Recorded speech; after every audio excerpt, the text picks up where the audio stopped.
Good afternoon. My name is Esther Mannheimer, and I'm Mayor of the City of Asheville, and I'd like to welcome you to the October 26th City Council meeting. For tonight's meeting, all council members and staff are participating virtually. For those of you out there with us tonight, welcome. To help our audience follow along, I'll state each section of the agenda aloud. We are streaming live on our Virtual Engagement Hub, which is accessible through the Virtual Engagement Hub link on the front page of the city website. We also have an option for the public to listen live by phone by dialing 855-925-2801 and entering the code 5236. We are also broadcasting live on the city's YouTube channel.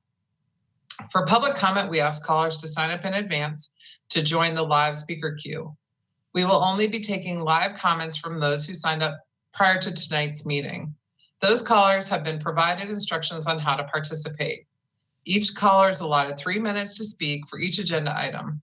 We will hear live comments for up to 1 hour on each agenda item. A reminder to callers, you will first hear staff inform council that you're next to speak. Then you will hear an automated message letting you know you are unmuted and live in the meeting. You may begin speaking after the automated message. To best ensure staff can support you in case of technical difficulties, we ask that you join the queue no later than the beginning of the agenda item before the agenda item on which you have signed up to speak. Additionally, if you have joined the speaker queue and need to disconnect before your time to speak, please hit *4 before hanging up. You can then call back in using the same directions I just shared, and staff will enter you back into the speaker queue of your agenda item. I would like to ask all those participating in tonight's public comment to follow council's rules of decorum. The rules include the following. Speakers are only allowed to speak one time during the public comment period for each agenda item. A person may speak only if they have signed up to speak in accordance with the city's procedures. Speaker substitutions at the meeting are not allowed. Each speaker is allotted 3 minutes to speak on an agenda item. In general, each agenda item will have up to a total of 1 hour for public comment. A speaker may not share or relinquish any remaining time they have not used to another speaker. Speakers should not expect council members or city staff to comment on or respond to the speaker's comments during their 3 minutes. I'll now go through and introduce all council members and staff leadership. Council and staff, as I call your name, please say a quick hello. Vice Mayor Smith. Hello. Councilwoman Kilgore. Hi. Councilwoman Mosley. Hello. Councilwoman Roney. Hello. Councilwoman Turner. Good evening. Councilwoman Whistler. Hello. City Manager Deborah Campbell. Hello. City Attorney Brad Branham. Good evening. And City Clerk Maggie Burleson. Hello. Thank you. Okay, to begin with, we will recite the Pledge of Allegiance. And council members, please join with me. I pledge allegiance to the flag of the United States of America and to the republic for which it stands, one nation, under God, indivisible, with liberty and justice for all.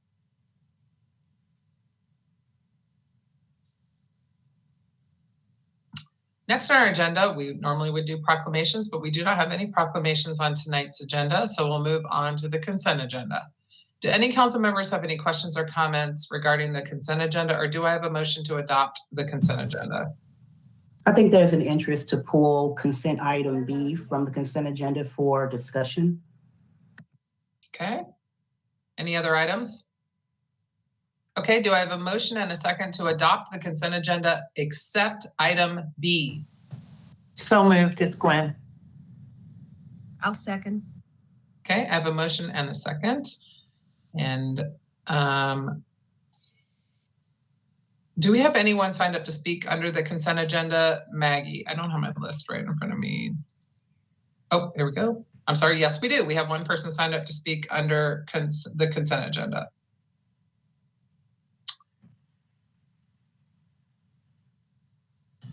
Council, our caller is Jonathan Wainscott. Jonathan, your line is open. Hello, Council. Concerning consent agenda item B, the lease between the City of Asheville and Grind LLC, I'd like to note that the city will be leasing 8 River Arts Place, a $200,000 property for $18,000 a year. So that's 9% rent on the total value of the property. The express purpose of Grind is to create a Black Wall Street, which is a noble endeavor that I support. And I do wish that we could, and I believe that we can, extend the same terms to Black Wall Street as we do to the Asheville Tourist Baseball Team, whose express purpose is to sell baseball game tickets and hot dogs for 58 home games a year. The owners of the Asheville Tourists are the DeWine family, Governor Mike DeWine of Ohio, and he and his family rent a city-owned property at 30 Buchanan Place, McCormick Field, for which is valued at $28 million, and they rent that for $1 a year. Now, I know these are two very different properties, and we can say that each is being rented at fair market value, but obviously the fair market isn't very fair, but it is completely legal. So I suppose there's a North Carolina law that we can blame for not being able to rent 8 River Arts Place for $1 the same way we can with 30 Buchanan Place. But something legally slippery had to be done for 8 River Arts Place to be valued at only $200,000, thereby not representing any kind of fair market analysis.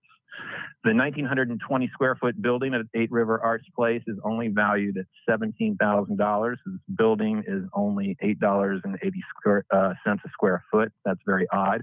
And I'm sure there's a lawyerly reason that 8 River Arts Place is only worth $200,000, and that keeps the rent low. Fair market value in this ultra hip location should be about $18 to $20 a square foot annually. So it's about $2,800 to $3,500 a month. Obviously, we have the capacity to exempt 8 River Arts Place from any fair market analysis.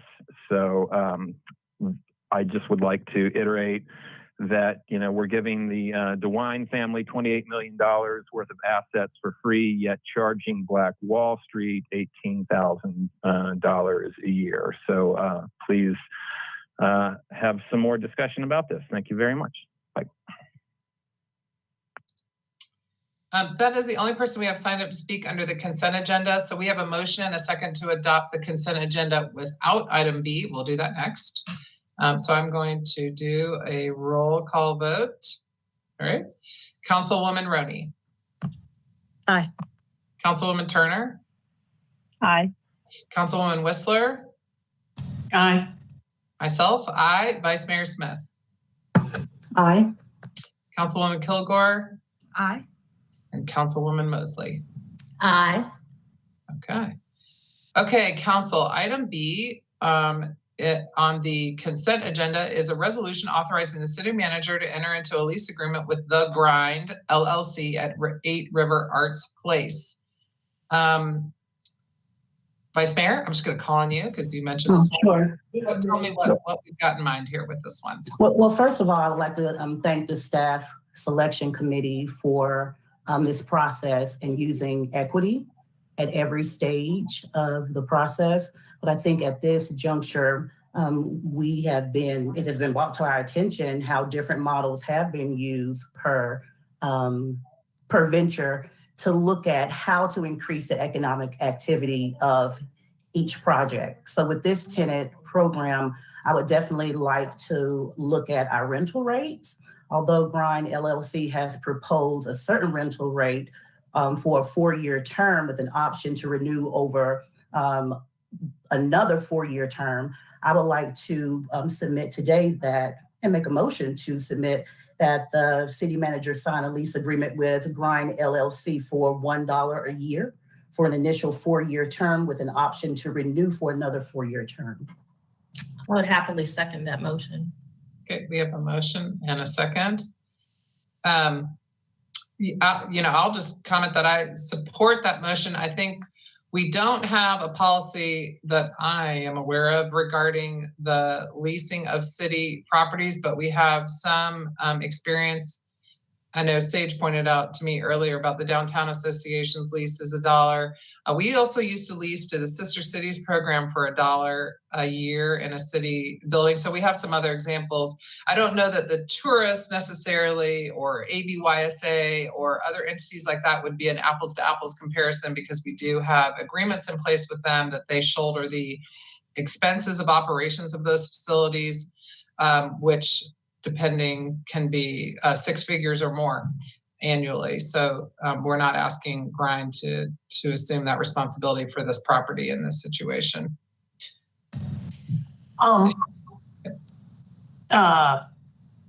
May I, Vice Mayor Smith, do a friendly amendment and call this a grant as opposed to a change in the lease, only to not set the precedent that for other organizations that may in future years lease this property, that it isn't just assumed that it'd be $1.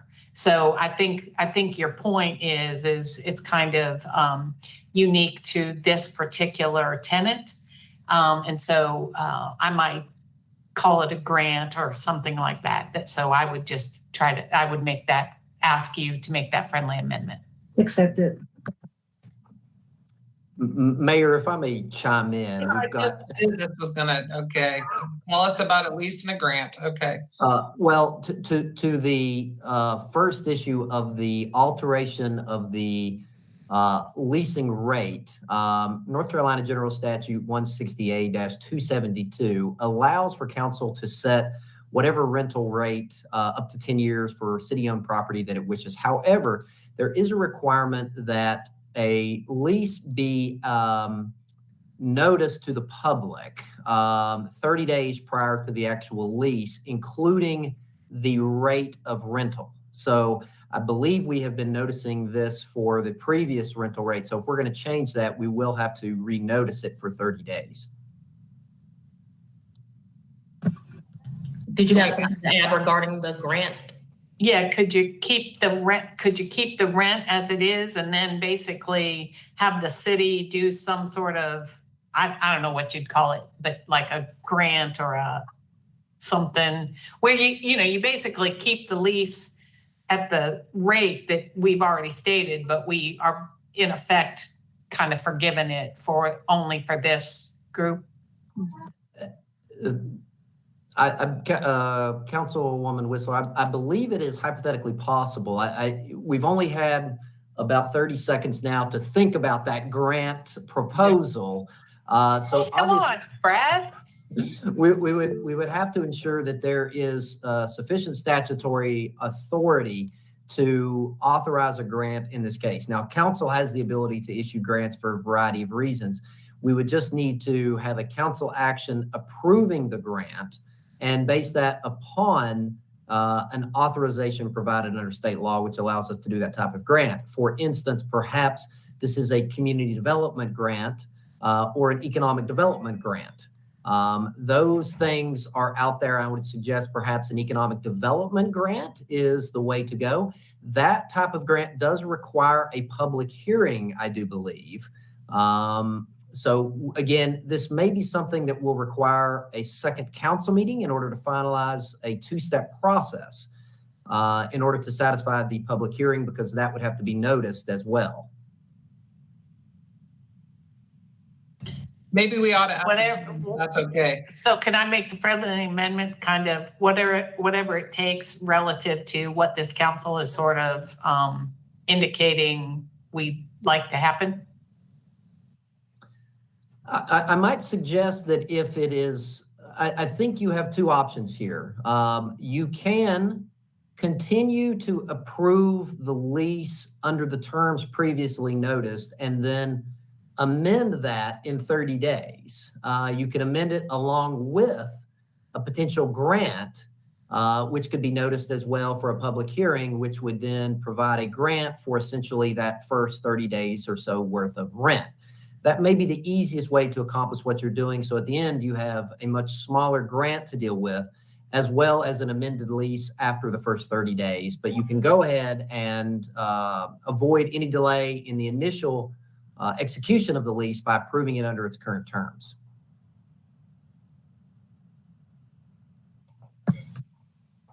So are we clear on what the motion then is and the So moved.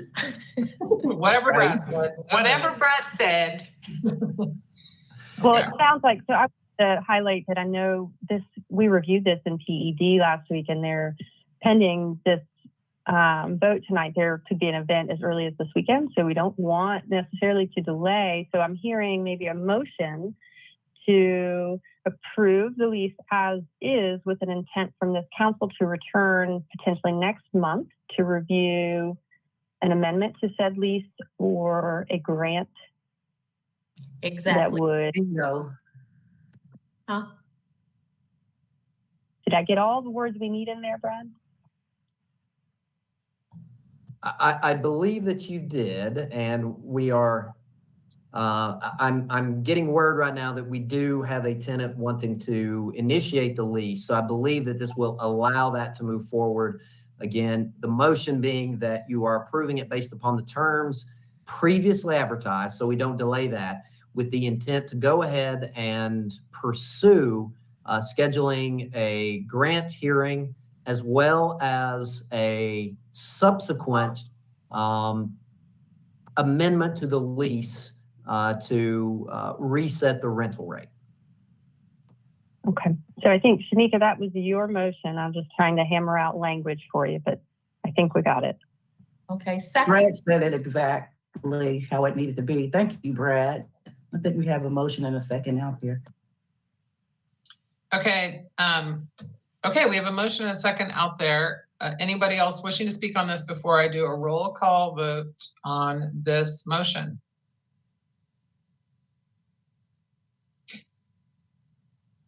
Okay, I'm okay, ready?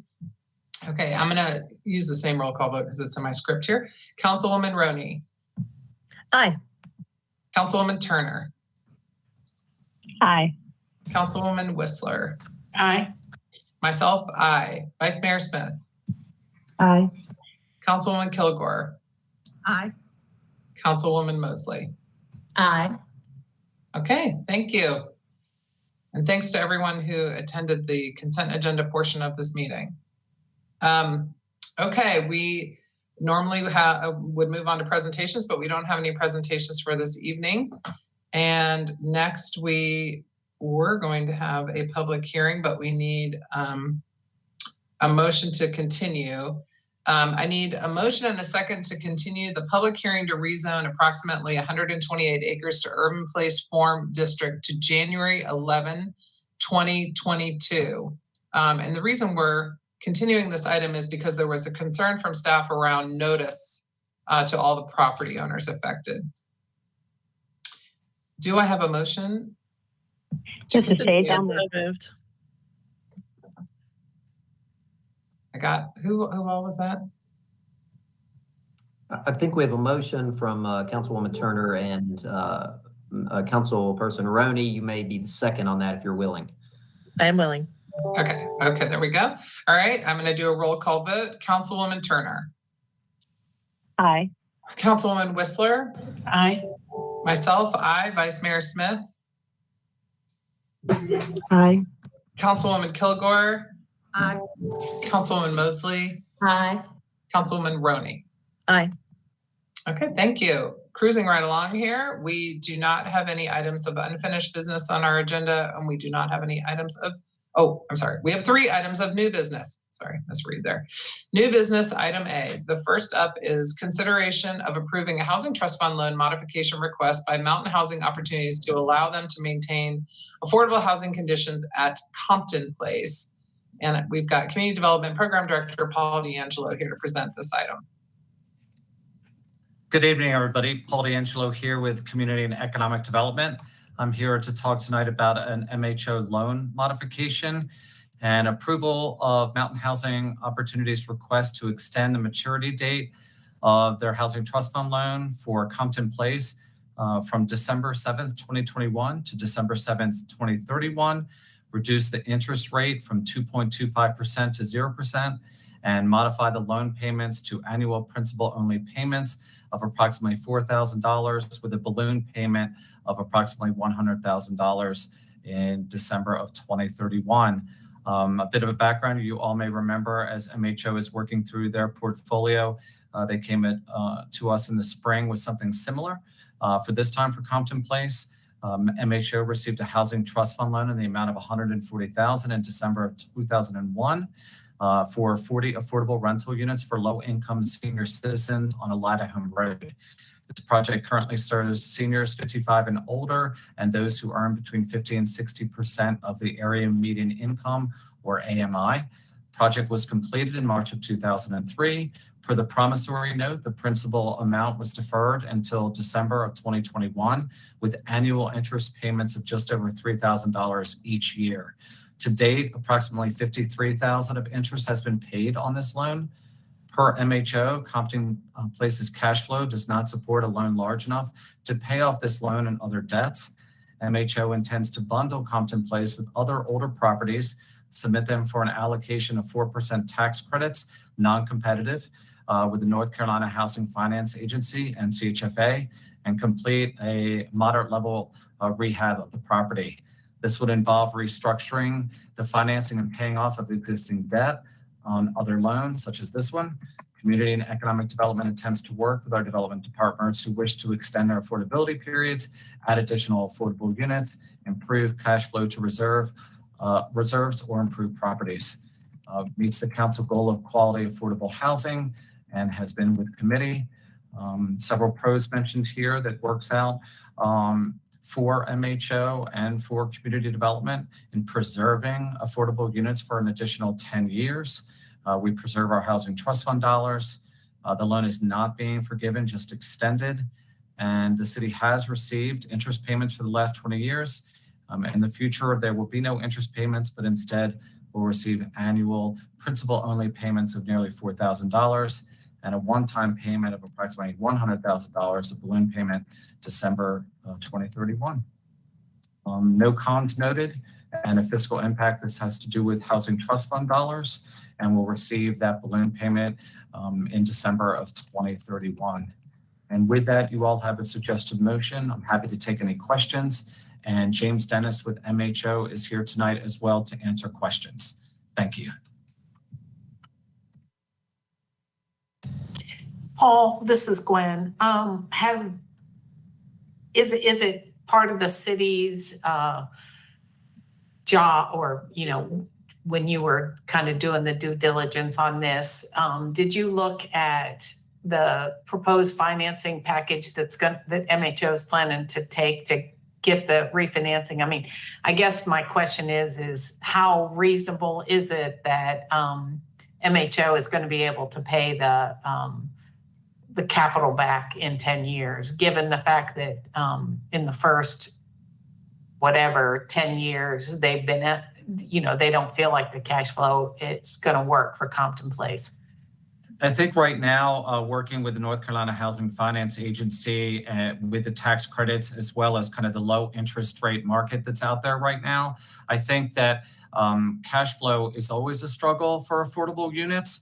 But I think this restructuring, as they did similar back in the spring, sets them up for not only, I would not to speak for them, but better consistent cash flow, but also the opportunity to do that rehab. So we feel relatively confident that it stabilizes the property for an additional 10 years, and hopefully through the restructuring, will be managed to be paid back in full in 2031. But to repeat, it's often difficult with affordable units and there's limited rents. Cash flow reserves can be tough sometimes.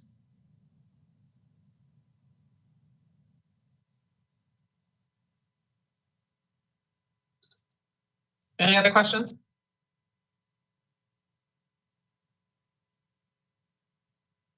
Okay, if there aren't any other questions, I'm going to open the public hearing, and I'm going to close the public hearing because no one signed up to speak on this item. And then I'm going to ask you all for a motion. Okay. Are you ready for it? Yeah, ready? Ready, go. Okay, I move to approve MHO's request to extend the maturity date of its housing trust loan for Compton Place from December 2021 to December 2031, reduce the interest payment from 2.25% to 0%, and modify the loan payments to annual principal only payments of $3,962 with a balloon payment of $100,380. I'll second. Sandra? Okay, thank you. I'm going to do a roll call vote. Councilwoman Whistler. Aye. Myself, aye. Vice Mayor Smith. Aye. Councilwoman Kilgore. Aye. Councilwoman Mosley. Aye. Councilwoman Roney. Aye. And Councilwoman Turner. Aye. Okay, thank you. Thank you. Paul, just stay right where you are because you're right here on the next one. So next business, new business item B, this is consideration of a resolution amending a grant agreement with Haywood Street Community Development for additional due diligence costs in their pursuit of the development of approximately 42 permanently affordable rental homes. And again, Community Development Program Director Paul D'Angelo will present this item. Good evening, Mayor, City Council again, City Management, Paul D'Angelo with Community and Economic Development. I removed the halo from behind me, and I'm here tonight to talk about the Haywood Street Congregation Grant Agreement.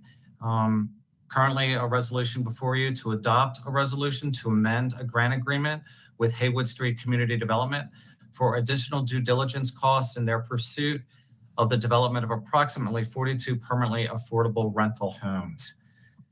In review, Haywood Street Community Development has proposed a development of approximately 42 affordable units with the potential for additional community commercial space on a 0.83 acre parcel located on West Haywood Street.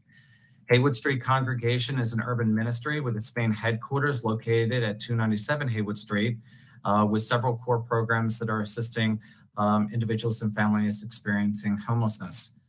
Haywood Street has formed a 501c3 nonprofit known as the Haywood Street Community Development, HSCD, separation from the congregation with the intention to provide permanent affordable housing to the most vulnerable members of the Asheville community.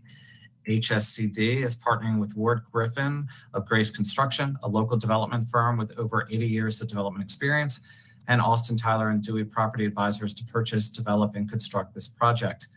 While HSCD has been serving the homeless community for quite some time, this is their first effort towards development and the development of permanent or supportive housing and affordability. HSCD hopes to construct this development in a single building, again with approximately 42 units, to be permanently affordable for individuals and families below 80% of the area median income, with a goal of at least half of those units, approximately 20 to 22, serving individuals or families at or below 30% of the area median income with some community commercial space. Last year, the city was working on an agreement to sell city-owned property located on Ashland Avenue to HSCD for this affordable housing development. And they incurred cost and due diligence and design in anticipation of being able to purchase that property in a partnership with the city. However, after significant input from the community, it was determined that that was not an appropriate site for development at the time. Due to the aforementioned reason, as well as due to the need for this type of affordable housing proposed, the city is exploring a partnership with HSCD to develop this project on site, and it's committed $71,000 in due diligence funding in the form of a grant agreement, some of that for earnest money, as well as due diligence for investigations, surveys, environmental assessments, etc. The grant agreement also states that HSCD and the city shall work towards a goal of an additional grant agreement, ensuring comprehensive opportunities, including the purchase of the site, as well as construction of the development. With the property now under contract, HSCD is asking for an amendment to their original grant agreement of $71,000 and adding an additional $225,000 in grant funding to pursue those additional investigations and due diligence on the site, where we'd be using affordable housing bond dollars for this grant agreement. HSCD reserves the right to return to the city for additional grant agreement funding to include the purchase of the site and construction of the development, as mentioned, if due diligence items point towards a successful development. Additional eligible projects costs could include infrastructure, abatement, demolition, water, fire, electrical, etc., and other infrastructure improvements. If the purchase of the property does not proceed to closing, Haywood Street would assign the rights to and provide copies of any and all due diligence items to the city, who would be the rightful and final owner of those materials. This went to committee, achieves council goals of quality, affordable housing, equitable and diverse community, and a well-planned and livable community. Some pros, the approval here allows the developer to continue this due diligence work. The city would gain 42, give or take, new permanently affordable housing units under 80% AMI, again, with a goal of half of those being under 30% of the area median income. And this development aligns with the City of Asheville's consolidated plan goals of prioritizing development of affordable rental housing to individuals and families at or below 60% AMI. Comment that was noted is funds are granted towards a parcel that may not be purchased and a project that may not be constructed. And this would right now show a fiscal impact of $296,000 from the general obligation bond program and those affordable housing bond dollars. The suggested motion is in front of you. We also have the developers here this evening, Brian Combs and Ward Griffin, as well as Nikki Reed, our Interim Community and Economic Development Director, to answer any questions. Thank you.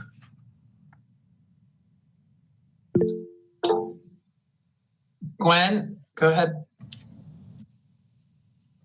Thank you. Thank you very much. If this project doesn't go through, and in effect, the city would have spent $290,000. Is that going to cause a problem with the bond monies? Because you're not really supposed to be. I guess what happens with the bond monies if basically it doesn't go through? Do we have to reimburse the bond funds with general funds? And so I know I can say quickly that due diligence bond funding was used at the 319 Biltmore Avenue site. That second part of the question I may refer to Brad Branham. Thanks, Paul. Councilwoman Whistler, I think as Paul said, first of all, this is an allowable expenditure to start from the bond funds. I do not believe that a failure to result in actual housing is necessarily a requirement for you to then reimburse the bond funds. This is something that we may have to go back and verify specifically, but I feel fairly comfortable tonight saying that it would probably not place upon the city the obligation to reimburse those funds if it did not end up resulting in affordable housing being constructed. The goal of the bond funds is to work towards the ends of creating affordable housing, and because due diligence is part of that, due diligence does not always result in the actual construction of affordable housing. So I do not believe this would result in that obligation. Okay, thank you. And from the standpoint of, in the staff report, you sort of suggest that this is somewhat, and I'm using the wrong terms, and if I'm not, it's almost like where the city is sort of recognizing that it should pay back the Haywood Street congregation development because of the failed approach on Ashland Avenue. However, I asked previously how much money Haywood Street HSCD spent on the Ashland property, and it is my understanding that they spent $50,000 in real cash and received approximately or more than $50,000 in kind contributions. And so how does $100,000 equate to $300,000? in, from kind of a payback perspective. And was there an idea that under the Ashland project that we were going to make this kind of an investment?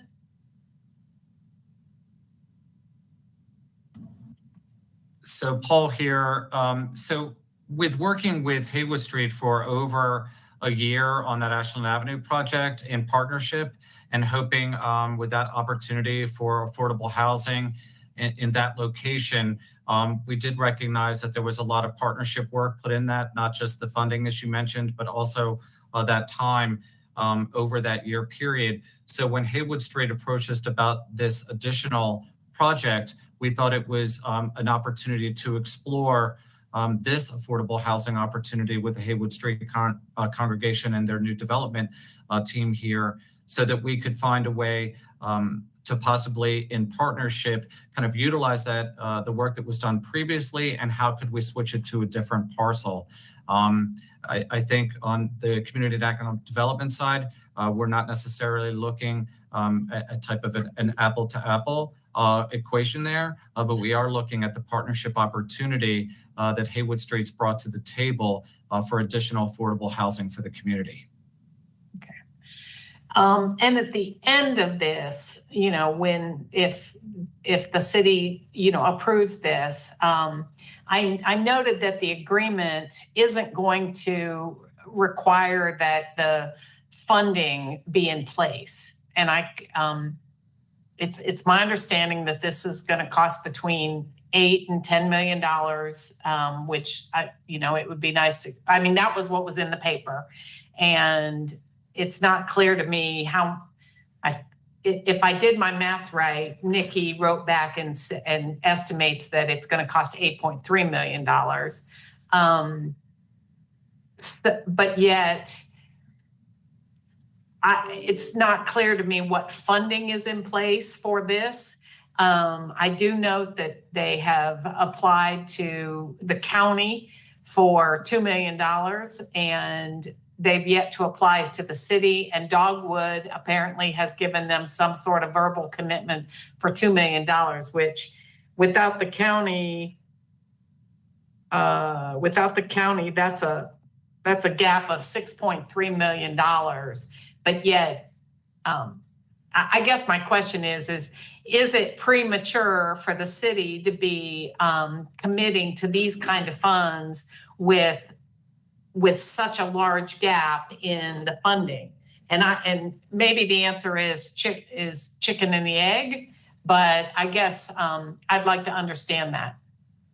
So, Councilwoman Whistler, I think that might be a question regarding that funding, because Brian Combs and Ward Griffin are here to represent the development, and I think they would like to speak for a few minutes and talk about those funding sources, and I think they'll be able to answer some of those questions for you to begin with. And so if Brian Combs is or Ward Griffin are available, I'll turn it over to them. Paul, before we turn it over to them, just want to make sure no one else has any questions for Paul, because I think there are a bunch of questions that we'll probably get into with Pastor Combs and with Ward, who I can't see on my screen yet. But any other questions for Paul before we start moving over here to the applicant? Okay. Well, I do think the city, this is our lending or our giving money on a project that isn't funded. So this is our decision. This is not Haywood Street Development's decision. This is our analyzing our own risk. So I don't think it's completely a development. What due diligence did the city do to say that this project is going to get funded? That's a staff question. I'm interpreting. Yes. Yeah. Staff, does anyone want to take a stab at that? I'm going to see, Nikki, I see you thinking there, if you have perhaps. And I think what we are recognizing, and you'll note, Councilwoman Whistler, this was noted as a con in the report because it does reflect the fact that there is risk associated with these dollars. So that is absolutely the case, and you're highlighting that in your comments, certainly. And so what we understand, again, is that Haywood Street has applied for vertical construction funding with Buncombe County through their ARP process. They have been working with Dogwood for quite some time and has had confirmation from Dogwood concerning those investments from Dogwood on the order of around $2 million. So both of those points that Paul made prior to that are correct. I do think it's a valid point that these are at risk, because as we realize, as we look at development projects, there are some developments that do come to fruition and some that don't. There's still quite a ways to go. But this is certainly the landscape that we find ourselves with funding affordable housing. I think with Haywood Street, the fact that we are seeing this group want to pursue a permanent and deeply affordable housing a project there really brings this proposal to a new opportunity for funding. So basically, we look at extending risk to groups that are willing to stretch to meet council's goals. And in this case, Haywood Street has aligned themselves with council goals on how to produce those. It's getting harder, right, to really find that opportunity to make these deals work for deeply affordable permanent housing, which is why you're seeing that reflected in the level of risk that staff is proposing here. And so relative to their construction funding, we understand that they have those grant sources in the works, but as well as other financing that will also contribute to that pro forma. And so I know some of that might be covered in Brian's comments. So that's what rounds out the financial capacity for that, how they're hoping to seek the build. So happy to answer any follow-up on that. So just a quick question, Nikki, and I appreciate this, and I really want this project to happen. There's no doubt in my mind. I mean, I think it's great, but do we have any other circumstances where we've committed this or funds? I mean, you know, we clearly already are in for 71,000, but this level of funds for any other project at this early stage in the development? I think in our experience, we have done it certainly for city-owned properties. So we have spent this kind of funding on pursuit costs where we are looking at our own properties for development. 319 Biltmore, we also looked at the South Charlotte Street properties as well as the Riverside properties. So we have done that for city-owned properties, but not in partnership. So this is certainly not the same case, but we have done it for city-owned properties as far as I know.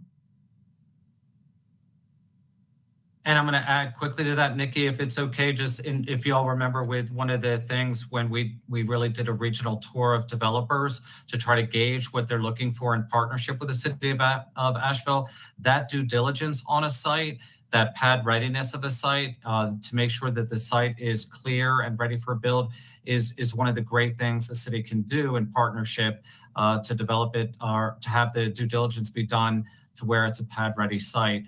So that is something that in that tour of developers, and we've noted in our policies of trying to have something that is working in partnership for pad readiness and due diligence. Councilwoman Roney wants to ask a question. I think, well, I don't know who else does now. Councilwoman Roney. So I have two questions here. One is just a general consideration. So I feel like this is another opportunity where instead of just a financial assessment, if we had an equity assessment and a sustainability assessment in each one of our staff reports, then it would give us an opportunity to balance what is the cost of not entering into this partnership. And then the second part is I still have an outstanding question from our ARPA fund work session and in that same council meeting when we made a decision to use $1.6 million in ARPA funds to replace our parking fees. And the question was, how much money do we currently have in our general fund balance? And to add to that question, so I still don't know how much money we have in our general fund balance, but the second part is, it's my understanding that our sales tax revenue is even greater than anticipated. And we did raise property taxes during a pandemic. So it would help me if I'm looking at the whole value. What is the cost of not doing it when not entering into partnership? And then also Do we have additional funds available that we can replace the bond funds if this doesn't go fully through the due diligence?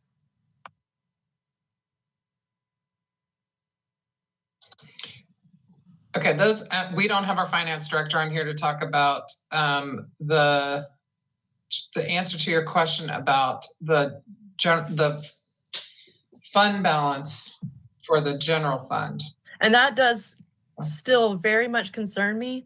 So I do think that we deserved, the public deserves to have a understanding of how much money we have in the bank, and the fact that we don't have that answer is a problem.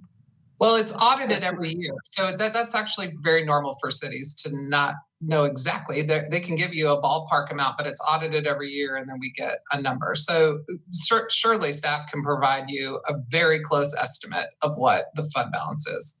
Mayor, yes, we can. We can do that. We just don't have that answer tonight.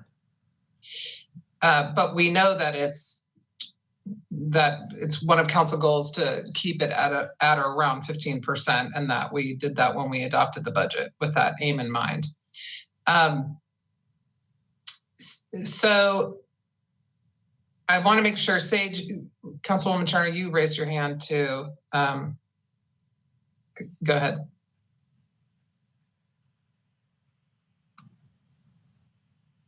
She's on mute. Can't hear you, Sage. Sorry, I've got the phone mute thing going on. Just to Councilwoman Wizard's point, I think I've also raised these questions in the recent HCD meeting. Is there precedent for this?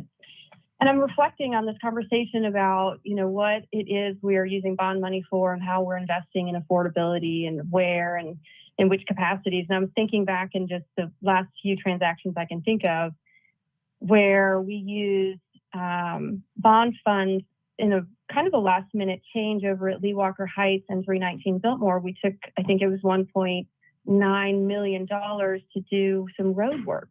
So we put in that, we did some road work. I think we used $275,000 of bond money to work with the firm over about 9 months that helped us develop an affordable housing pro forma tool, right? I think that was about the range of the money. And every 2 years or so, we invest about $150,000, that might be off on that number, I'm thinking that's right, in updating a housing study that tells us what our housing needs are and where our vacancies are and our ratios are. And as much as I love that study and depend on that study for making decisions, we can't take much from it and act real quickly. So here in front of us, we have this opportunity that I think is really rare, in that we might be saying for once, okay, let's not invest the money in another study to tell us how much we need. Let's invest the money in a project that could come to fruition and build the housing that we know we already need. So for that reason, I understand we're taking a risk, but for me, it's an okay risk. I think this particular situation is unique. With council is doing some really interesting things. They moved land into a moratorium because it was land taken during urban renewal. And then we went through another process where we chose 2 pieces of urban renewal land and removed them from that, right? And then this council has then took the White Labs earnings and jumbled that and put it somewhere else because we didn't feel like it was the right move. So again, we're here with an urban renewal piece of land that we didn't feel like was the right move. And these folks, which is interesting, I didn't know this at the time of their contract, if they withdrew from that site, it immediately put the land back in the moratorium. So in some ways, they did us a favor that we were all saying, we're concerned about the use of this land. So this is a unique situation for sure. I don't think we're going to have precedent for this. I don't know that this opportunity will come to us again. In general, though, I think having worked so intimately with affordable housing, this community for so many years, I think this is a better risk than just another study or just another sidewalk or, I mean, with all due respect, I'm not sure how a study or a sidewalk is a risk. I mean, we have to do the study so that we're able to apply for various funds, and I'm not following the analogy. I mean, I guess when we hear from folks, they say are tired of us investing in studies. That's what I hear from the community, that comment. Please just don't invest in another study. Well, I'm just drawing that that's a failure on our part to explain why we have to do those studies in order to qualify for certain, whether it's federal or state funding or grant opportunities. I mean, that's just a failing on our part to explain why you have to have that data to support those types of applications. I get the frustration, but I don't want us in this council meeting to further that misinformation to the community that these studies are just something we waste money on. Oh gosh, I would not, that's not at all what I'm implying. We absolutely need the studies. If that's what you heard, I apologize. We do need the studies, and I tend to fight for them every time they come up in a budget round because they keep us updated and informed. I'm just saying that we do often hear from the community that, why are we investing in more studies? And I think this is just one of those opportunities where we can invest in the option to have the housing instead. So, I mean, I think that what's giving me a little bit of heartburn here is we do have a lot. This is a valuable project. We have asked community partners to step up and help serve the community, especially in servicing the population that is intended to be served by this project. So that, I have a real, for me, it's difficult to say, wait, I have questions, I have concerns about a project when we have asked the community to step up and deliver this particular product. But on the other hand, we have, Homeward Bound, ABCCM, HelpMate, folks that are doing significant projects to serve people through housing, but they haven't come to us for due diligence money. They're doing all those, they're coming to us once that project is a go and it is time to provide the capital. So I think the concern here is that we're at the stage before that. We're at the due diligence stage. There is a chance this project won't happen and this money will be not recoverable. So, the county is not putting forward any due diligence money. The county commissioners don't seem to feel that they are at a place where they think it's worth investing in. I understand their affordable housing committee is concerned about the per unit cost of this project. So, we have a special relationship, I think, right now with Haywood Street and with this project in particular, which puts us in this unique situation, which for me is a little bit of a tipping point as to why we would invest in this preliminary stage of it. But normally, normally we wouldn't necessarily, and especially, and no offense to the applicants, especially with a group that has never done it before, right? There's an even kind of greater unknown and sort of level of risk with that. But again, this is problematic because we're asking folks in our community that have never done this before to start doing it and do it meaningfully and in, well, frankly, in the way that's being presented here. So that, that's what I'm struggling with. This is real dollars. This is real dollars paid for by taxpayers. And we're having to make a strategic decision about whether we think, on balance, this is going to be a go. And this money will be an investment to a project that we will see come out of the ground. But I see Pastor Combs on my screen. I know the general public doesn't, so maybe we ought to give him a chance to say some things. And we do have, we just so folks know, there were a number of questions posed to staff about this project before this meeting, and the staff gave us a whole bunch of responses, but there were some things they weren't able to respond to that we will be asking you, Pastor Combs, to talk to us about. But if you would like to go ahead and say a few words, please do. Sure, I'd be happy to. Paul, you want me to go ahead and do my presentation now? That sounds great, Pastor Combs. Thank you so much. Happy to. Thank you all for the opportunity to present tonight. I want to begin with what our proposal is not. You all are intimately aware of the Ramada Inn, something we support deeply. This is not a low barrier shelter, nor is it the Homeward Bound Days Inn project, permanent supportive housing, nor is it another AHOPE, a homeless day center. Instead, what we're proposing is 45 deeply affordable permanent apartments. It's intended for single mothers with children and adults. The unit matrix includes 24 one-bedroom, 18 two-bedroom, and 3 three-bedrooms. It's located at 339 West Haywood Street across from the city bus depot, and it's on 0.87 acres.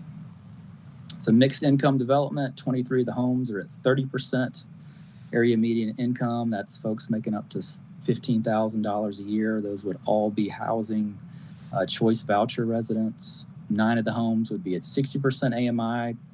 People making up to $30,000, think home health aid worker. 13 of the homes would be at 80% AMI, the bottom end of workforce, people making up to $42,000. Think someone like a delivery truck driver. 100% of the units are affordable and all are in perpetuity. And we've asked the city, if this moves forward, to heavily deed restrict the land to only include those criteria. The goal of the project, based on one of the studies you all referenced early, read through the Bowen report, there's only one AMI category that's labeled as urgent, and that's the 30% AMI. Over half of our units would meet that criteria. We've learned from our years on the street that poverty makes people feel invisible and isolated, and the primary way to interrupt that is through connection. So our intent here is, yes, of course, to build deeply affordable housing, but it's really a holy excuse to do community together. Why do we need another round of funding in order to move towards phase 2 of this development? Tonight's vote would allow architecture to move forward with schematic drawings, 3D modeling. Engineering could work on stormwater, erosion, and sewer. Underwriting could offer a more accurate pro forma so that we could bid out the contract and get you an exact number of what that per door cost is. And then, of course, we could move through technical review and permitting. We've been asked a number of questions over our months of due diligence, and I want to address some of those and answer any other questions you all have. The relationship between Haywood Street Congregation and Haywood Street Community Development is this. If you look at a majority of the deeply affordable housing across the country, it's almost done entirely by faith-based nonprofits. The reasons are obvious. The margins are low, the risk tolerances are high, and you've got to be called to the work because it's simply too arduous otherwise. The congregation formed community development for this express purpose. Community development is independent, it's legally separate.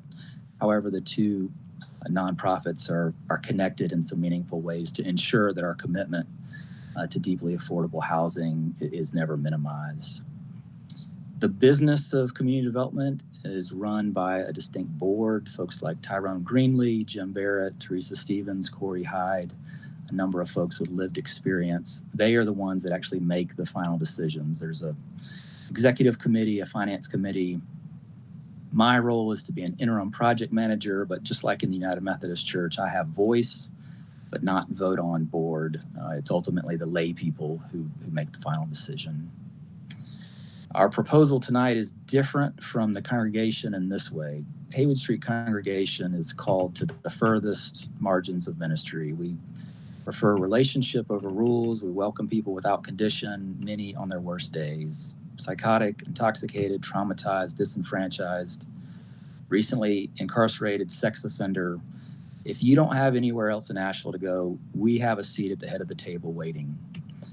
Unlike the congregation, however, which is a low barrier church, community development in this instance, because it's off campus and because it's the neighborhood, is not prioritizing the chronically homeless. Instead, we're trying to say yes to folks who are on disability that have a voucher in hand but no landlord, fast food worker staying with an abusive ex who can't leave because they don't have anywhere else to sleep, the elementary school teacher with a master's degree who has to commute in from Sandy Mush. Haywood Street Congregation and Community Development are called in this instance to serve two different demographics. In terms of voucher holders, we anticipate that we will have a 0% occupancy or vacancy, from day one. We'll work with the housing authority. We'll begin at the top of their waiting list, and we'll fast track folks from Homeward Bound and VASH who have accompanying case management. We may do some minimal marketing, a sign in the ground, but again, we anticipate there will never be an empty apartment. We intend to reach out to applicants of color in a number of different ways. We'll lean on our relationships with the Interdenominational Ministerial Alliance, the Racial Justice Coalition, seek guidance from staff and board members who are of color, advertise in many of the Black churches that we already partner with. In terms of how we keep the property safe, what we have learned in our years is that the focus needs to be more on visitors rather than the residents. It's people who invite themselves in that typically create the most struggle. We've offered to start a neighborhood council with WeCan, where residents in the building, immediate neighbors would come together, address issues and problem solve together. We would add cameras, key fob entrances, enclosed stairwells, have a resident policing program set up, and then a safety plan with APD. Property management, of course, is the most significant way that you address all matters of safety. And while not official, we have had significant conversations with Givens. Many of you know they're a United Methodist senior housing group, and they have a specialty in HUD housing. They've got 40 years of experience and manage over 1,500 residents. They would have an on-site property management, and they would handle resident selection, compliance, collecting rent, evictions, building upkeep, and repairs. A number of you have asked about our community space. That would be 3,000 square feet on the ground floor for resident enrichment and connecting with area neighbors. This is a place where activities would happen on a daily basis, things like potlucks, exercise classes, support groups. What would not happen there is direct services. And then finally, when it comes to our neighborhood engagement over the past few months, we have attended the September WeCan monthly meeting and invited one of WeCan members to join our board. We've held a public meeting as part of our TRC application process. We've had over 75 communications with neighbors. We created a transparency tracker on our website with all updates about housing, including a question and answer sheet with over 65 responses. And then we've had a number of letters of endorsement from over 20 WeCan neighbors, multiple nonprofits, and justice groups. And we believe that neighborhood engagement is an indefinite process. It's not something that ends once vertical construction is over. And I want to address the question about the capital stack, and I'll pivot to Ward to give you some specifics about that. So yes, hi, thanks for having us. Again, I'm Ward Griffin. And in terms of the capital stack that we've come up with, it's largely dictated by the amount of debt that the project can carry once it's stabilized. So we're approaching this with anticipation of refinancing the project with a HUD loan once the property is stabilized, and that's all based on the amount of income that it produces. And so we've sized our traditional debt, which then gets taken out to the HUD debt based on that. Now, luckily, even though we've got a more expensive project this time around than on Ashland, rents have increased over that period of time since we started looking at that project as well. So while this is a little bit more expensive project, our traditional debt component of around $3 million will remain the same. We're talking to Dogwood for $2 million, and we've applied the county for $2 million, and the balance of that coming from the city through Housing Trust Fund and the other programs yet to be determined. So that's how our stack is coming together right now, and happy to answer any other questions about that.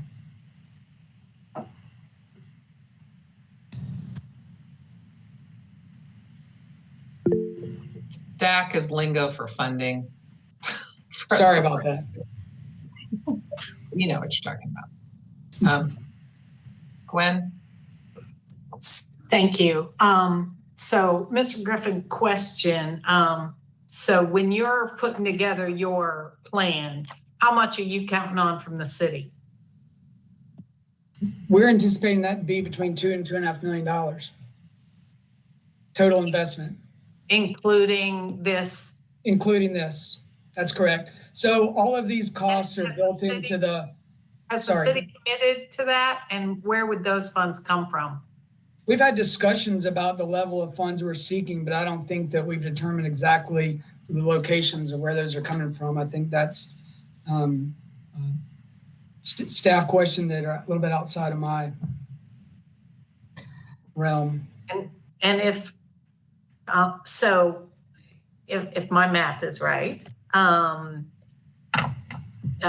if you got the county ARPA funds, that leaves you a hole of 1.8. And so are you saying that would, I mean, assuming that it's going to cost 8.3 million, I don't know how much, but based on earlier numbers that someone gave me,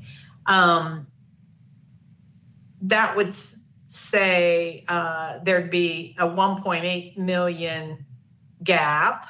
And so you're saying that you'd get that from borrowing, and what happens if the county doesn't come through with the 2 million and the city doesn't come up with the 2.5? Well, then we have an underfunded project. So, I mean, I don't really know how to answer that in a better way. The reality of it is that we need investments from all of the partners that are expressing the need for this kind of project to pull it off. So, you know, if all of a sudden we have a $2 million hole, then that's a problem. So, I mean, in effect, and this is a comment, not, you don't need to respond to this, but in effect, basically, we're making the bet that the city is going to put 2.5, or this council would be making the bet that the city's going to put the 2.5 in and the county's going to put the 2 million in. I mean, in effect. So that's just a comment. And then Pastor Combs, thank you very much. I appreciate it. I don't think we've ever actually met in person. I've seen you on the videos. So how do you anticipate that this project is going to be managed? Will it be managed completely independently of your programs at the church? I mean, because that's been a comment, or, you know, for lack of a better expression, criticism of the neighborhood, that, you know, that what you know how to do is what you know how to do at the church, and is it going to be managed the same way as you manage the church outreach? Councilwoman Whistler, I'm glad to be with you tonight too. I hope we can do this in person at some point.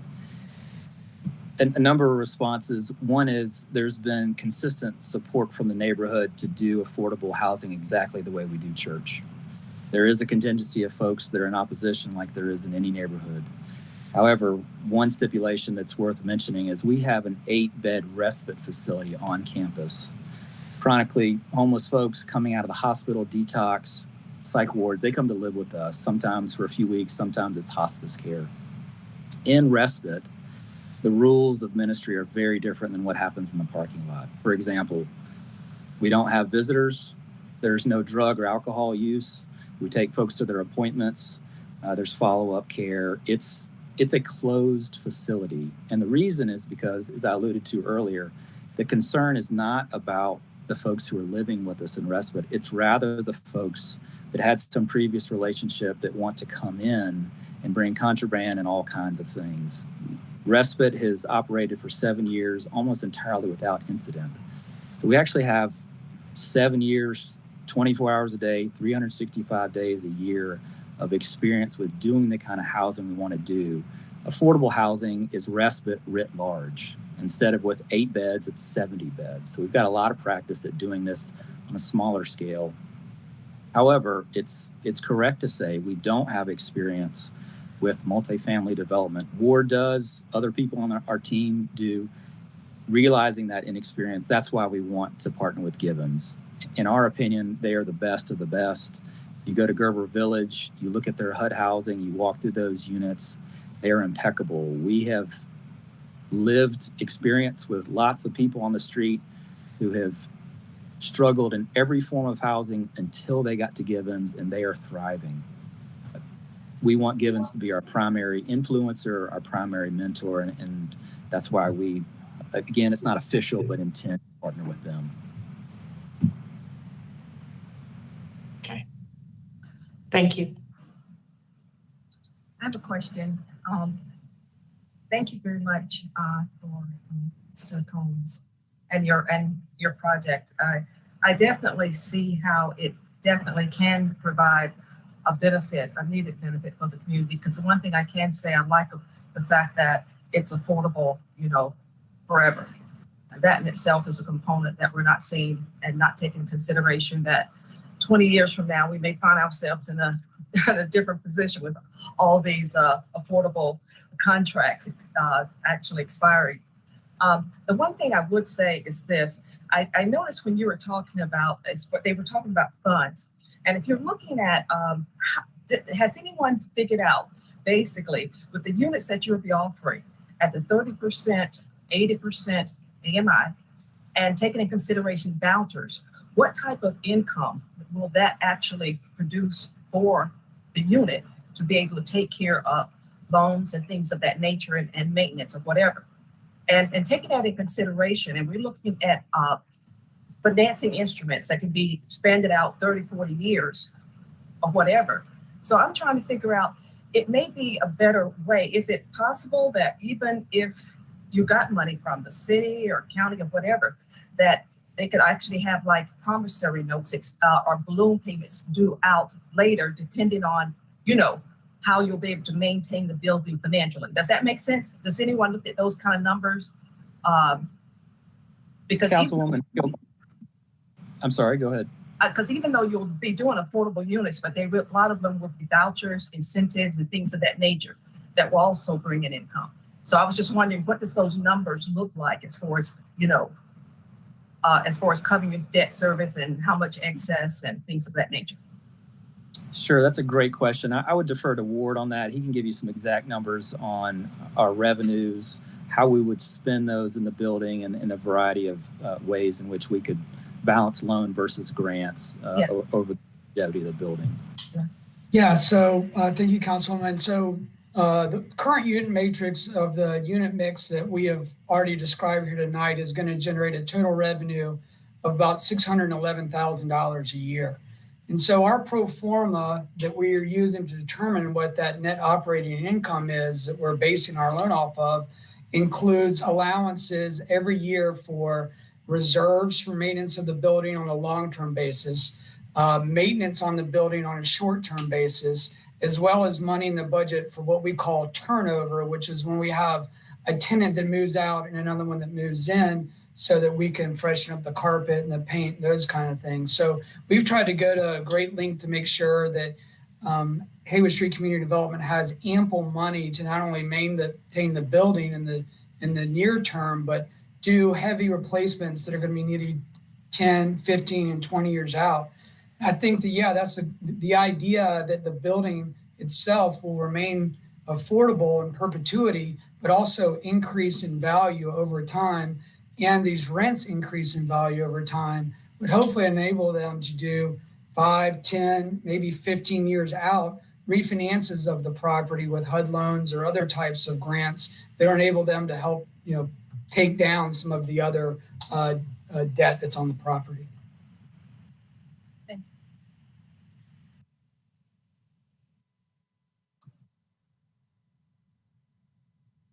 Any other questions? Kim has her hand up, Esther. I'm sorry. So we talked about this in our check-ins, but when we're looking at what we're actually being asked to do tonight, because we'll be asked to make a different decision later. But when we're talking about this due diligence part, I brought this up in my check-ins, and I'd like to see if we could get an answer out here in the sunshine, is if this project doesn't close and we have information from the due diligence process, by the city participating in that due diligence, does the city also benefit from that information if we were to need to partner for a different way with the bonds? This is due diligence on site work specific to this site. So are you saying to develop this site with another partner in the future? Yes, the information that comes to light during the due diligence, if this project were to not come to close, since that's the decision we're making tonight, would that information be available to the city? It would, but it's specific to this site, which isn't owned by the city, right? Right? I'm saying yes, it's not. So I'm not sure it's beneficial, is what I'm saying. You're muted, Sandra. You're muted, Sandra. Okay, the only way I think that due diligence costs, some of it can be absorbed, is because if the land is developed by another developer, that information can actually be sold to a new developer where we could actually make some of the money back if we pretty much own that information, because that would save them a lot of time, energy, and you could put a price on it. So, but like if there was a survey or geotechnical engineering studies or something. So but, all those tests, yeah. I mean, it's something. It's something. Yeah, but not the Not work specific to this project, unless they for some reason wanted to build the identical project, which seems would be unlikely. Yes, Kim. So one of the things that's been coming up in a lot of the input from community members, especially from neighbors, is a concern about traffic. And so I just wanted to bring to the public narrative that from this project, it is 0.2 miles to the closest bus stops. There are 3 locations where you can get public transit from this location. It takes about 5 to 6 minutes to walk there, according to Google Maps. And because of that close proximity to transit, it is 20 minutes or less to get to the grocery store. So when we're looking at the cost of transportation, going hand in hand with the affordability of housing, I just wanted to make sure that we had a real look at how close this is to resources. And that said, I would be prepared to make a motion once we're ready.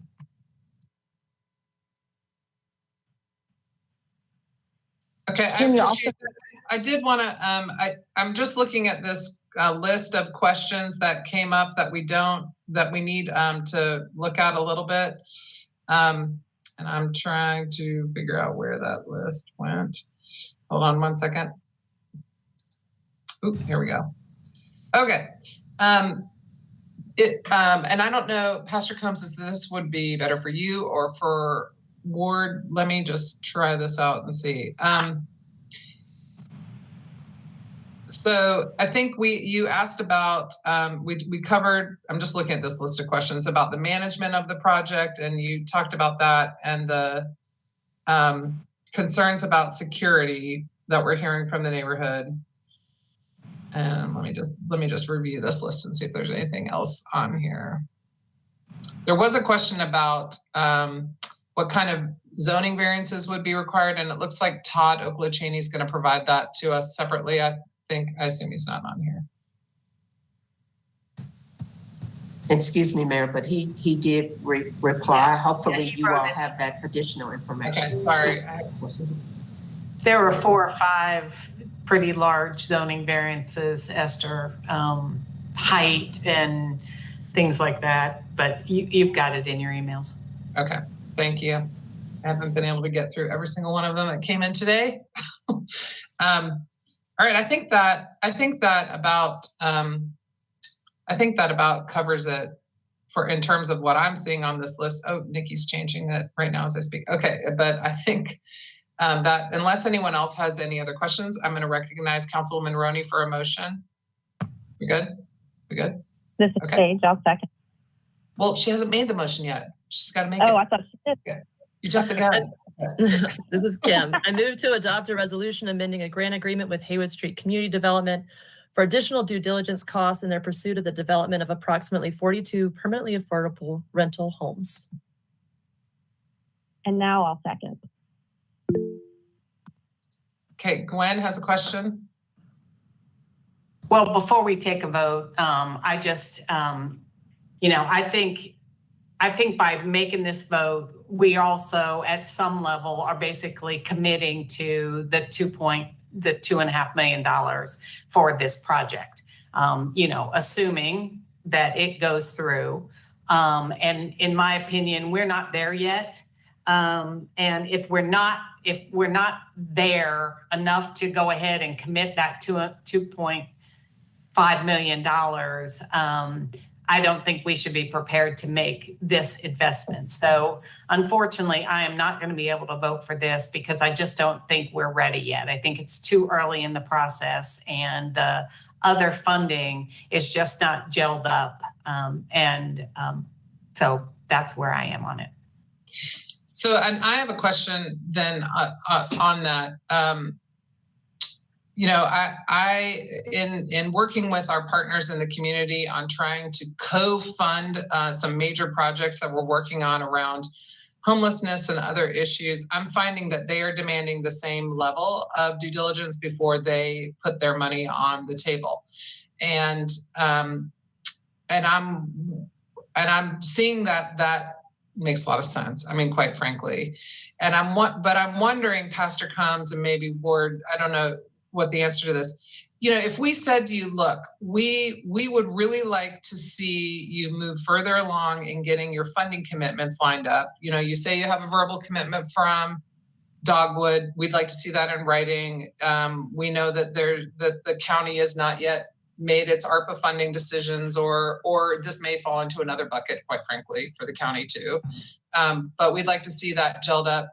And we'd like to see you enter into an agreement with Givens for operating this project before we put our money in, before we put our due diligence money in. What would that do to you in terms of your timing? I mean, would it stop you in your tracks and you can't go any further? Or would you say, okay, well, we can go work on all of that, get that gelled up and come back to you on due diligence? I'm just not aware of all of your milestones that you have to hit, like maybe you're under contract and you only have a certain amount of time. I'm just not aware of that piece of it. So could you tell us a little bit about what that would do if we asked you to come back when you've got those other pieces lined up?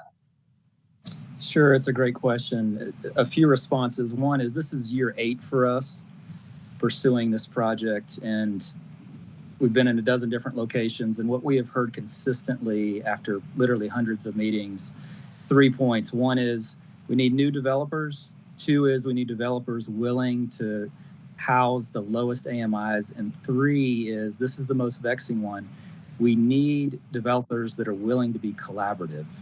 However, where that gets endlessly complicated is, understandably, when we're talking about taxpayer money, the risk threshold is very low. Up until this point, literally, if I was to add up all the in-kind donations and hard money the church has put on the table, we're well over $300,000 to get to this moment. What we need is one of the 3 primary partners to say, we are willing to take a risk as well. Not as much as the church has taken to get to this point. But what we have found overwhelmingly is there's a level of skittishness. And in this particular project, the city has to be in the first position. We were told early on the county will be there, but not until the end. Dogwood, they're watching you very closely, as are the banks.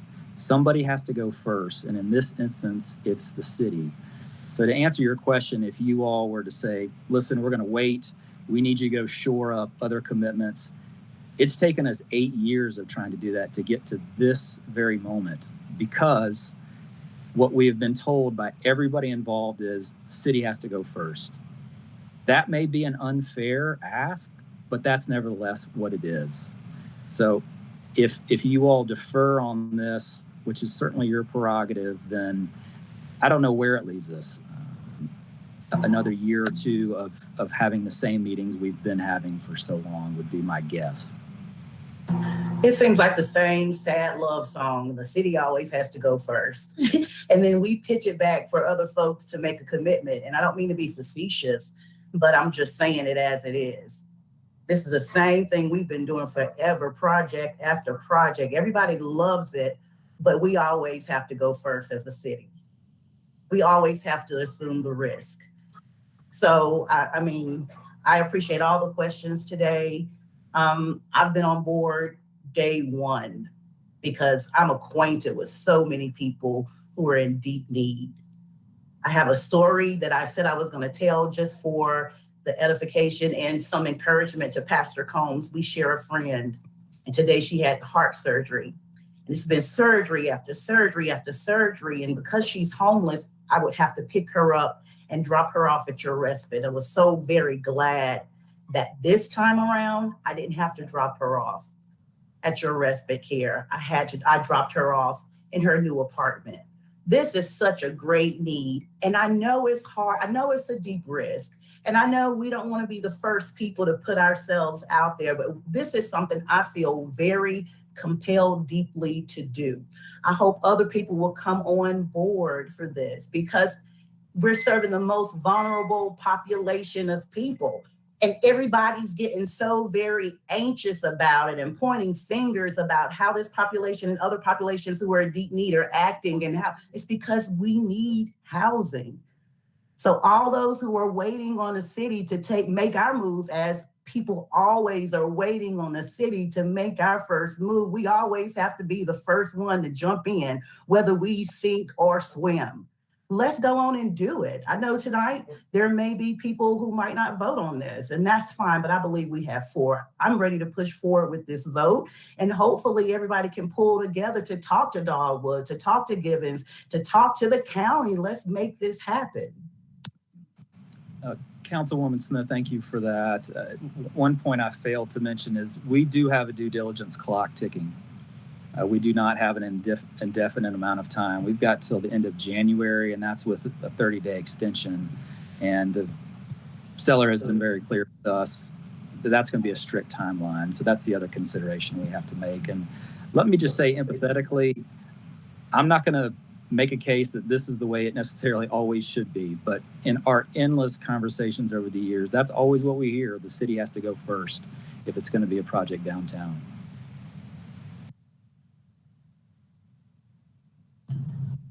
Thank you for well, I would offer, even if it's not going to be a project downtown, apparently we have to go first. But yes, I understand that. Can we use ARPA funding for this one? I'm just curious. Are you jumping ahead to are you talking about the due diligence money or the eventual due diligence? I don't know if we have the right person on here to answer that question. No, we can definitely get a response to that, but I'm not sure. Although, Deborah, I'm betting we can because it's housing related. But remember, we put out the RFPs, so this isn't running through that cycle as I understand it. So that's a little bit challenging for all those that are going to be submitting applications through the ARPA process. Okay, back to where we were. We had a motion and a second. Mayor, Any other? we have several people. Yeah. Thank you. Oh, thank you so much for, yeah. Okay, with that motion, we're going to hear, I think we have 6 people, I believe, signed up to speak under this item. Okay. Oh, I'm supposed to say, callers, you will first hear staff inform council that you're next. Esther, I'm sorry. I just got a text saying YouTube's not working. Is that true? Dan, where's Dan? Tell him. Hope they got my sermon. Yeah, I hope they did too, because I would like to play it for the county commissioners. Mayor, we did several tests and it looks good on our end. Yeah, and we just had staff come in and said, at least to me, that they're watching it. I have multiple messages that people are watching this conversation live.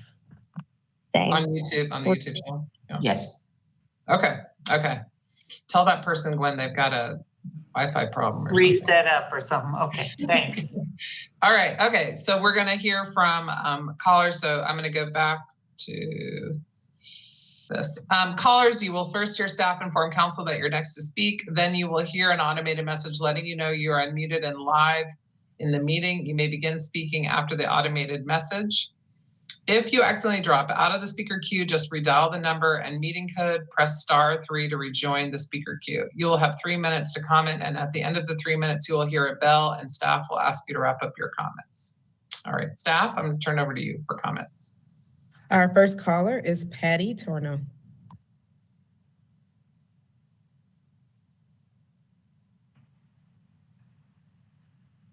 Patty, your line is open.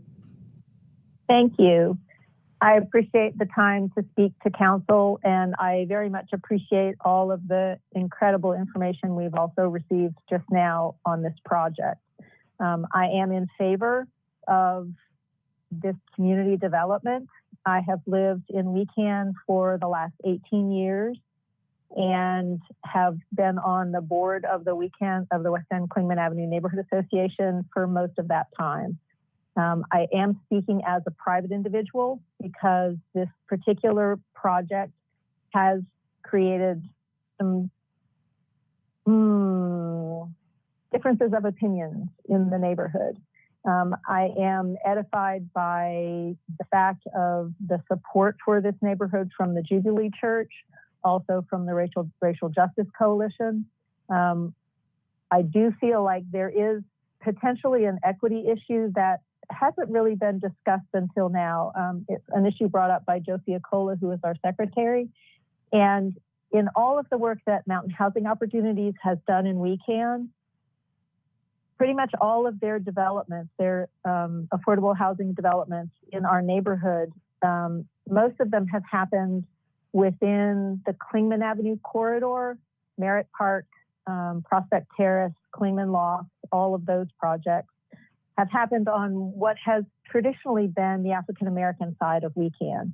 WeCan is an amalgam. We have traditionally, again, a long time ago, but been a kind of a very diverse but somewhat separate neighborhood in that Clingman Avenue was mostly African American, and the West End side of town was predominantly white.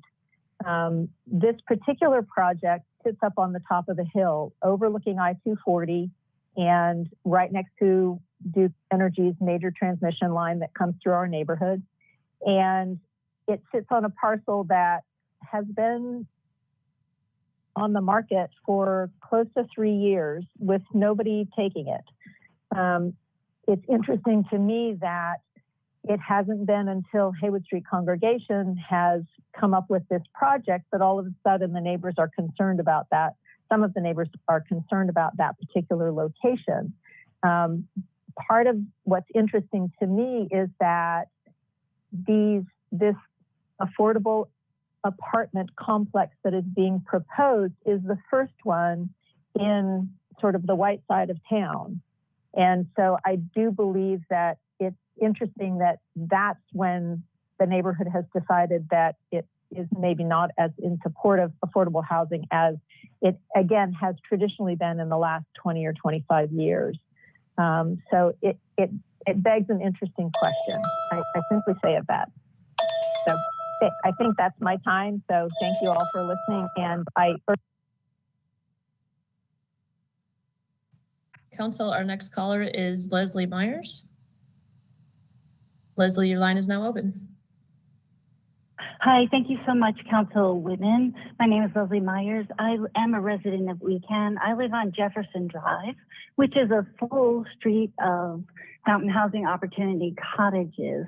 The end of my street is the top of the hill where this project is proposed.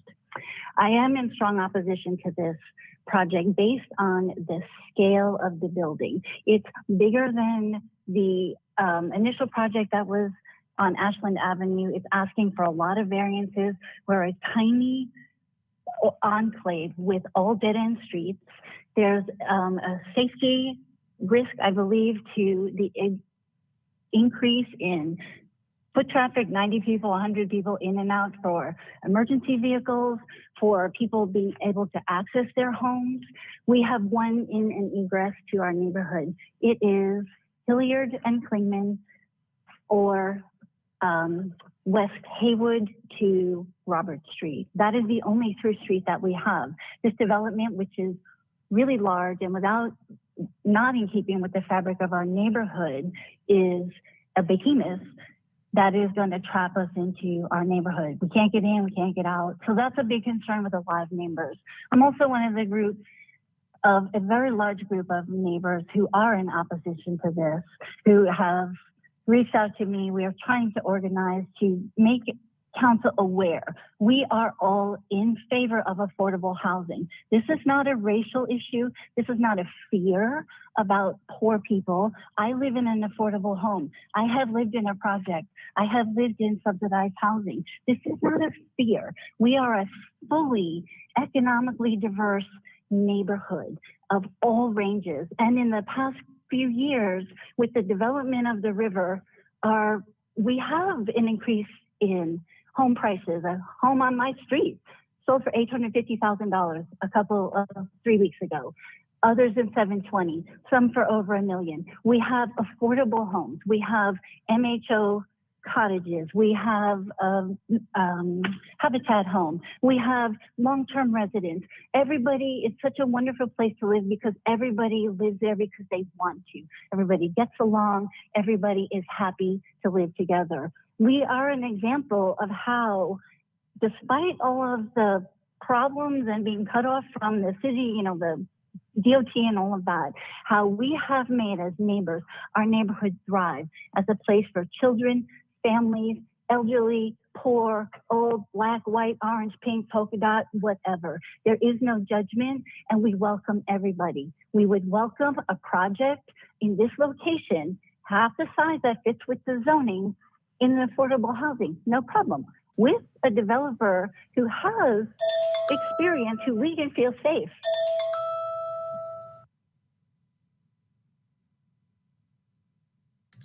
Council, our next caller is Hildy Teagan.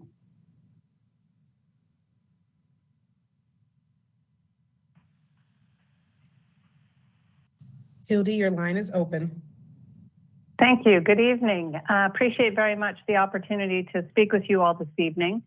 I live at 112 Klingman Avenue, and I moved here last May. I moved here from the Charleston, South Carolina area specifically because I'm interested in making a future life in a community that is committed to affordability in housing.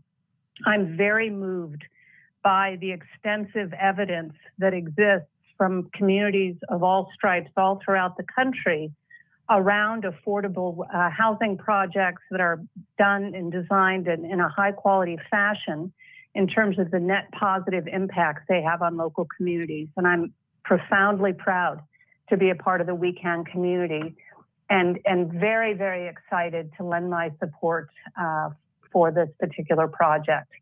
I'm very grateful that HSCD has stepped forward as a willing and capable partner for the city and for other public sector and nonprofit agencies to be able to contribute to further vitality in this extraordinary community. There has been substantive and substantial engagement by HSCD to date, and we anticipate and expect continued collaboration on both the design and the management of the project to ensure that we can promote continued harmony in the We Can community while lending our support for Asheville as being a leader in confronting affordability challenges by welcoming this project to our neighborhood and these new neighbors into our community. My background is as an academic. I'm a former business school dean and focus all of my research work on economic development and collaboration between governments, businesses, and non-governmental organizations. And because of this expertise that I bring to bear, I'm particularly convinced that the communities that will thrive in the future are those that are proactive in advancing all community members, all citizens, to have opportunities to thrive and to live and work within the city. I think to do otherwise would sincerely risk sustainable progress here in Asheville. So I encourage the city to demonstrate continued leadership through action in supporting this project. This project is one that is committed to affordability over the long haul. We have a willing partner that's willing and able to step up to lend service to this. And I'm very, very proud and hope that the city will continue to support initiatives such as this, such that Asheville can continue to be a place where people who work here live and thrive here. Thank you. Council, our next caller is Jamie Bookwalter. Hi, yes, my name is Jamie Bookwalter, and my husband and I live 50 yards from the proposed development. And, I just wanted to say, I do not support this project. It's, as Leslie mentioned, a behemoth. It's, it's over double what the allowable density is, which is 20 units. And many of my neighbors we really don't support this, and it goes against the neighborhood plan that was adopted by the city council. And one of the goals pledged by the city in this plan was to promote the involvement of residents regarding the future of the neighborhood, but the project goes against this plan. And, as Leslie mentioned, it's on a dead-end street. So unless you want to walk down West Haywood, if you want to go down West Haywood to Robert Street, it's functionally a one-way street. I mean, cars are regularly smashed into on these roads. So there's only the egress into Klingman, which is next to impossible during rush hour. So, it's just it's not really fitting, as Leslie mentioned, with the fabric of our community. It's a massive development in a neighborhood that's already struggling with traffic problems and crime problems. And many of these crime problems, do stem from the owner of the proposed development. I hope to walk my toddler to Isaac Dixon Elementary School when he's old enough. But, there are folks, shooting up drugs on that pedestrian bridge. And we're already having problems with camping. People having dangerous dogs and tents. It's a lot of crime, and a lot of it stems from the ripple effects of the population that they're serving there. And it just seems to me that the management of the church hasn't respected the community so far that they're right next to. So it just seems hard to trust this church when the ripple effects are really already being felt daily by us. And it's easy to support this, if you don't live next to it, but it's really hard. It's becoming more and more hard to live next to this church. And I just wanted to lend my voice in opposition to this project. Thank you.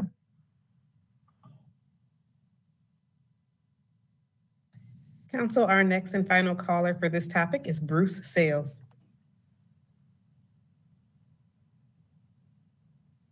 My name is Bruce Sales. I live at 63 Jefferson Drive in Asheville. Please do not approve additional funding for the Haywood Street Congregation Development Building proposed for the location at the heart of WeCan. I urge the city to cut its losses, put no more taxpayer money in the church's LLC account, and require, as a matter of basic economic fairness, that those who are hoping to profit on this deal must either fund the enterprise themselves or walk away. Why would the city of Asheville front due diligence money for a project that may not even happen, enabling a group of investors to profit down the road? Let's put their own money. And it doesn't matter if HSCD has waited 8 years. A building lasts a long time. HSCD requests conditional use zoning because the building footprint and total square footage exceed allowances, as do the units per acre. They request 45 units on 0.87 acres. That equals 51 units per acre. The project they're pushing on our neighborhood does not meet several goals established in the Asheville City and WeCan plan of 2010. In the last few years, 2 high-density housing developments totaling 205 units with affordable housing were built. 205 units are within 1 block of the proposed HSCD site, and another building is coming to the same block on Klingman. It will have 196 units with affordable housing. Within a year or so, we'll have 3 high-density housing developments. That's 405 units with affordable housing at or near our main way in and out of the neighborhood, the intersection of Hilliard and Klingman. This intersection is already busy. How are WeCan residents getting in and out of this intersection a year or so from now? How will emergency vehicles get in and out? Lastly, please remember Brian Combs said publicly he's not responsible for crime or neighborhood impacts that his ministry creates. He has also admitted publicly to knowing and seeing intravenous drug use and drug dealing on and around the church property without ever involving the police. Many of the Haywood Street Congregation board members are on the HSCD board. How can our neighborhood trust the HSCD project won't be a disaster for our neighborhood safety? Please do not approve additional funding for HSCD. Thank you.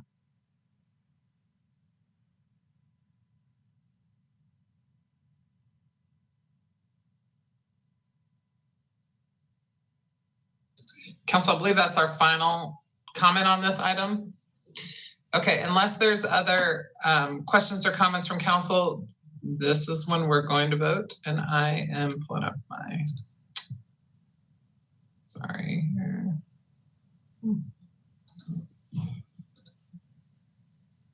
Bear with me. Okay, too many documents here to follow. Okay, we have a motion and a second on this item, and I'm going to do a roll call vote. First of all, I'm calling on myself. Aye. Vice Mayor Smith. Aye. Councilwoman Kilgore. Aye. Councilwoman Mosley. Aye. Councilwoman Roney. Aye. Councilwoman Turner. Aye. Councilwoman Whistler. No. Okay. Thank you, and thank you to Pastor Combs for joining us. And I don't see Ward anymore, but he's probably on somewhere on my sub screen. Thank you for joining us. Okay, now go make this project happen. Okay. All right, moving on to the next item, new business C. I'm going to turn it over to the Vice Mayor for new business item C. Well, thank you. Earlier today, council held interviews to fill the vacancy, one seat for planning and zoning. We interviewed 6 candidates. So now is the determining day. Not sure how to do this exactly. Do we want to do a tally or someone make a motion? I kind of feel like we need to do a tally type of situation. Yeah, where we just go through it and each say who we want to appoint, and then see if we get 4 votes for somebody first time through. Yeah, let's do it like we did last time. So I'll start. Hold on, let me change my screen. I can't see everybody. I'll start with you, Mayor. Okay, Kelsey Simmons. Kelsey Simmons. Maggie, do you have my back? Always. Okay. Okay, Miss Mosley. Kelsey Simmons. Okay. Turner.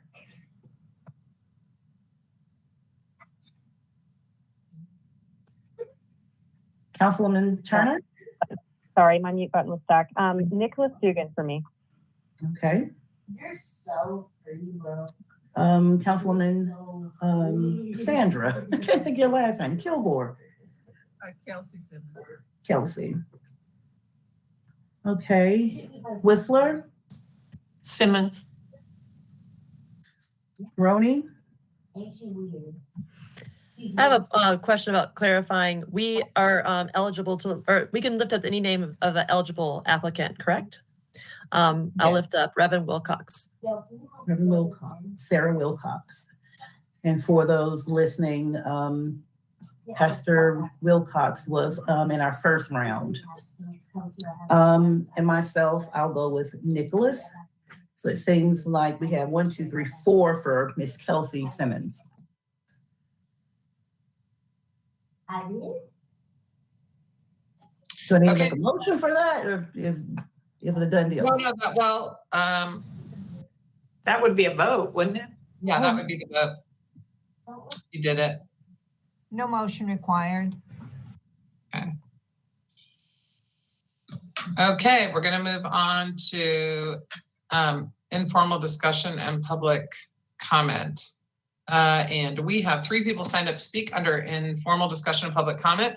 Let me read a few things here. Staff will now connect live calls from our speaker queue for informal discussion and public comment. Again, we are only taking callers who signed up in advance. Callers, you will first hear staff inform council that you're next to speak.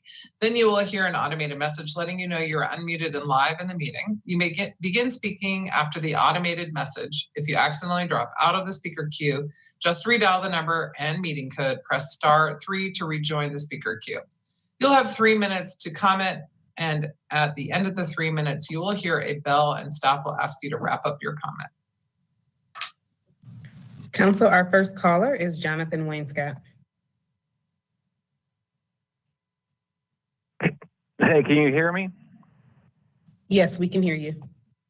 Oh, hey, I just was calling in to wish October happy birthdays, Councilwoman Mosley and Sage Turner. It turns out that Miss Turner's birthday corresponds with my own personal civil rights hero, a man I admire not so much for anything that he did spectacular, but just the things that he taught me over the years. Professor at Clemson University, specialized in Southern politics and the political science department. Stephen Henry Wainscott, Dr. Wainscott, also known as Dad by me. When my family moved to South Carolina, before I started first grade, my father taught me about the difference between the North and the South, what the word Yankee meant, what other words meant, and the right side of morality when it came to the treatment of Black people. When I was in sixth grade, I came home and told him that I learned in social studies class that the mistreatment of slaves was largely a myth because, you know, after all, why would you beat something that you just bought?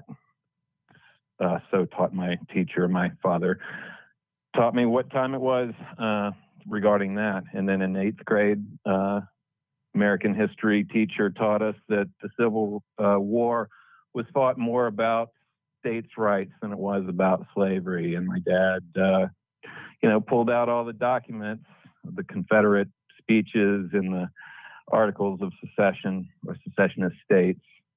And my dad enlightened me to the fact that the at-large election system was a target of the civil rights movement because it was a tool of disenfranchisement of minority voting when I was talking to him a couple of years ago about our election system. So I'm privileged and honored to still have my dad, Dr. Wainscott, available for great conversations about North Carolina, Southern politics and history. So happy birthday, Dad. Again, happy birthday to Councilwoman Mosley and Turner, and thank you all on council for your action on the consent agenda this evening. So have a good night, everybody. Thank you. Bye. Council, our next caller is David Rogers. David, your line is now open. Hello, this is David Rogers. I'm from the Grace community. City council members, I'm calling on you to help rebuild Jones Park Playground. For the first 5 years after it was constructed, the city provided maintenance. After that, it slowly fell into disrepair with minimal or no upkeep for the last few years under the watch of Asheville City Schools. ACS tore this down without plans to replace it or any funding for this. I've been talking directly with Mayor Manheimer and Commissioner Newman, both supportive of getting this park rebuilt. I'm here tonight asking you to join them in getting funds and resources allocated quickly. What other park would we allow to be destroyed without a replacement plan? Would we stand by and watch Carrier Park be torn down without a plan to replace it? I understand the dynamics here with ACS, the county, and the city makes this very complicated. But to the average Joe, we just see a treasured park in the city that was neglected and destroyed. It looks like another example of poor leadership and decision-making to most of us. There's lots of anger out there about this. I suspect this will be an issue in the 2022 elections. You all have a chance to take this negative situation and spin it into a positive one for the community. In my discussions with the mayor, she has said it will likely take a public and private collaboration to get this rebuilt. I have pledges from two major donors of $280,000 to possibly $300,000 in total. I expect we will get many more donations once we start looking for support. My goal and the goal of the major donors is to get this park rebuilt quickly, within a year of the removal of this asset from public use. This gives us about 10 months. In the private sector, this can be done pretty easily. We need your help to get the resources allocated to make this right. I am asking that you hold off on funding the development of any new parks, such as the Carolina Day facility, until you get this one funded and built. If we can't take care of our existing parks, we really shouldn't be building new ones. Jones Park Playground is one of the reasons my family chose to buy our house within walking distance of this community space. Having amenities and infrastructure is why we pay higher taxes and choose to live in the city. There are a bunch of really sad kids out there who don't understand why adults do stuff like this. It's really hard to explain to a kid why someone would destroy a park without a plan to replace it. I really can't. All I can do is let them know that I'm working to make this right. And I hope you will too. I appreciate your help getting Jones Park rebuilt. It was a treasured asset for more than 20 years. Let's get this rebuilt with an equivalent or better structure so we can have a park for the next 20 years and beyond. I appreciate your time tonight. Thank you. Council, our next and final caller is Atlas Kenzel. Good evening, City Council. Can you hear me? Yes, we can hear you. Hi, I'm coming from Kenilworth. I just wanted to read a Google review that I saw for the Maple Crest Apartments, aka Lee Walker Heights. This is from a month ago, and it goes, "They were nice until they started moving more families with kids. They are biking and riding all on sidewalks where elderly people are walking. Elevators are dirty. Now no one cleans or mops them with that much traffic. Where is the groundskeeper? Wait, the leasing office is closed Monday and Tuesdays. How? Too much outside loitering. Music is loud coming from cars' stereos, and people are smoking outside because inside is smoke-free, but they are lined up outside on some bench at the entrance smoking more than cigarettes. Why not have them smoke back behind the dumpster area? Driving into the entrance looks like driving right into New Jack City. It is giving old Lee Walker Heights vibes for me. Thank you, that's all."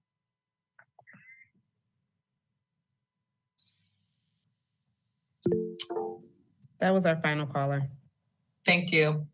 Ms. Mosley, yes. Mayor and other colleagues, I'm just hoping while we take time to consider fundraising for the Jones Park, we'll also consider fundraising for the parks at Hillcrest and Pisgah. Thank you. Manager Campbell, could you, regarding that last caller, maybe communicate with the Housing Authority regarding the comments around Lee Walker, not called Lee Walker anymore, former Lee Walker. Maple Crest. Maple Crest, thank you.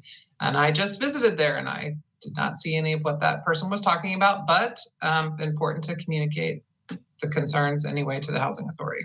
We will do it, Mayor. Thank you. Okay, folks.